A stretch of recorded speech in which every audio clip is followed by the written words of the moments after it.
Israel और Lebanon के बीच तनाव की लहर अब इस कदर भयानक रूप ले चुकी है, शहर के शहर इस बारूद की लहर में समा सकते हैं।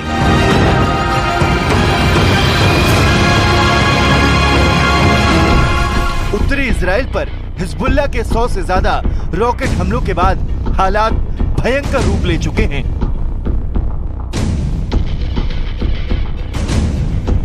इजराइल के उत्तरी इलाके में हुए इन रॉकेट हमलों में सैन्य हवाई अड्डों को टारगेट किया गया।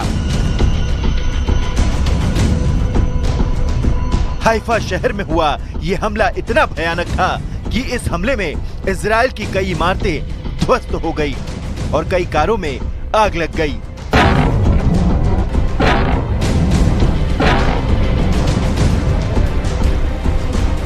समाचार एजेंसी सिन्हुआ के मुताबिक उत्तरी इजराइल में रमत डेविड एयरबेस को सतह से सतह पर मार करने वाली मिसाइलों से निशाना बनाया गया। रमत डेविड बेस जायोनी यूनिट के 3 मेन एयरबेस में से एक है, जिसका लेबनान और सीरिया के लिए रणनीतिक महत्व है। ये बेस हाइफा तिब्रेत एक्सिस पर स्थित है। लड़ाकू और जासूसी विमान यहीं से उड़ान भरते हैं। इसके चारों तरफ एडवांस मिसाइलें और डिफेंस सिस्टम तैनात हैं। हिजबुल्लाह के इन हमलों ने इजराइल के राष्ट्रपति बेंजामिन नेतन्याहू के गुस्से को 7वें आसमान पर ला दिया है और अब इजराइल की तरफ से हिजबुल्लाह को दी गई धमकी तीसरे विश्व युद्ध का दरवाजा खोल सकती है, क्योंकि बेंजामिन नेतन्याहू ने हिजबुल्लाह को उन हमलों की याद दिलाने की कोशिश की है जिन हमलों ने महज कुछ मिनटों के भीतर लेबनान में हिजबुल्लाह के ठिकानों को तहस नहस कर दिया था। בימים האחרונים אנחנו הנחתנו על חיזבאללה רצף של מכות שהוא לא דמיין. ואם חיזבאללה לא הבין את המסר, אני מבטיח לכם, הוא יבין את המסר. אנחנו נחושים להחזיר את תושבינו בצפון.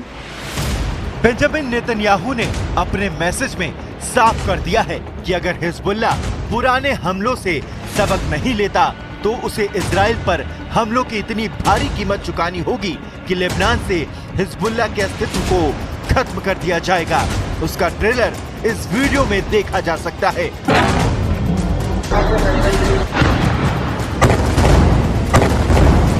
हिजबुल्लाह के हमलों के जवाब में इजराइल की वायुसेना ने गाजा स्ट्रिप पर धुआंधार बमबारी कर दी।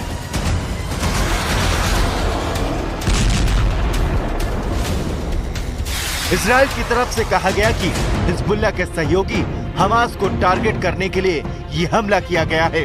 इजराइल की तरफ से ये भी दावा किया जा रहा है कि ये हमला उस स्कूल पर किया गया जहां हमास के लड़ाके छिपे हुए थे। यानी इजराइल की सेना हिजबुल्लाह और उससे जुड़े किसी भी संगठन को तबाह करने की सौगंध खा चुकी है। השבוע האחרון היה השבוע קשה ביותר בתולדותיו של חיזבאללה, ובמיוחד היממה האחרונה. הפעולה של צה"ל בדחיה רבת משמעות, רבת חשיבות ורבת עוצמה.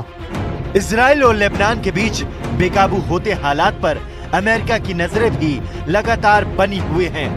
इसी सिलसिले में व्हाइट हाउस में राष्ट्रीय सुरक्षा प्रवक्ता जॉन कर्बी की तरफ से ये बयान जारी किया गया है। हम पिछले लगभग एक हफ्ते से बढ़ रहे सभी तनावों को बड़ी चिंता के साथ देख रहे हैं। हम इसे पूर्ण युद्ध बनने से रोकने के लिए हर संभव कोशिश करना चाहते हैं। इस वक्त दुनिया के देशों की चिंता का केंद्र मिडिल ईस्ट के हालात हैं, क्योंकि यहाँ से उठा युद्ध का बवंडर किसी भी वक्त किसी देश को अपने जद में ले सकता है।